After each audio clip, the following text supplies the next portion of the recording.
యూనివర్సిటీలో ఉన్న అహంకార వీసీ నిరంకుశ వీసీ రాజీనామా చేసేంత వరకు నేను ఈ ఒంటరి పోరాటం చేస్తూనే ఉంటా. ఎందుకంటే ఆయనకు ఈ సమస్యల మీద చాలాసార్లు మేము చాలా విధాలుగా చాలా సందర్భాల్లో మేము చెప్పినా కూడా మా సమస్యలను పట్టించుకోలేదు. పైగా ఫీజులు 2,000 ఉండాల్సిన ఫీజుల్ని 30,000 40,000 ఫీజులు పెంచినాడు.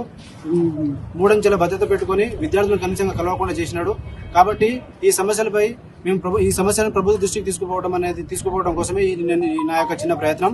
ఎందుకంటే ఈ వీసీని మేము ఇక్కడ నుంచి రాజీనామా చేయించి ఇక్కడ నుంచి పంపిస్తే గానీ ఈ ఉస్మానియా యూనివర్సిటీలో ప్రజాస్వామ్యం అనేది రాదు. కాబట్టి ఆ ప్రజాస్వామ్యం అనేది వచ్చినంత వరకు నేను ఈ ఉద్యమాన్ని కంటిన్యూ చేస్తాను. యూనివర్సిటీలో ఉన్న అహంకార వీసీ నిరంకుశ వీసీ రాజీనామా చేసేంత వరకు నేను ఈ ఒంటరి పోరాటం చేస్తూనే ఉంటా. ఎందుకంటే ఆయనకు ఈ సమస్యల మీద చాలాసార్లు మేము చాలా విధాలుగా చాలా సందర్భాల్లో మేము చెప్పినా కూడా మా సమస్యలను పట్టించుకోలేదు. పైగా ఫీజులు 2,000 ఉండాల్సిన ఫీజుల్ని 30,000 40,000 ఫీజులు పెంచినాడు.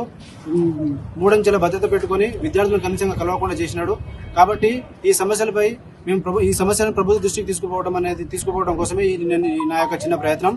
ఎందుకంటే ఈ వీసీని మేము ఇక్కడ నుంచి రాజీనామా చేయించి ఇక్కడ నుంచి పంపిస్తే గానీ ఈ ఉస్మానియా యూనివర్సిటీలో ప్రజాస్వామ్యం అనేది రాదు. కాబట్టి ఆ ప్రజాస్వామ్యం అనేది వచ్చినంత వరకు నేను ఈ ఉద్యమాన్ని కంటిన్యూ చేస్తాను.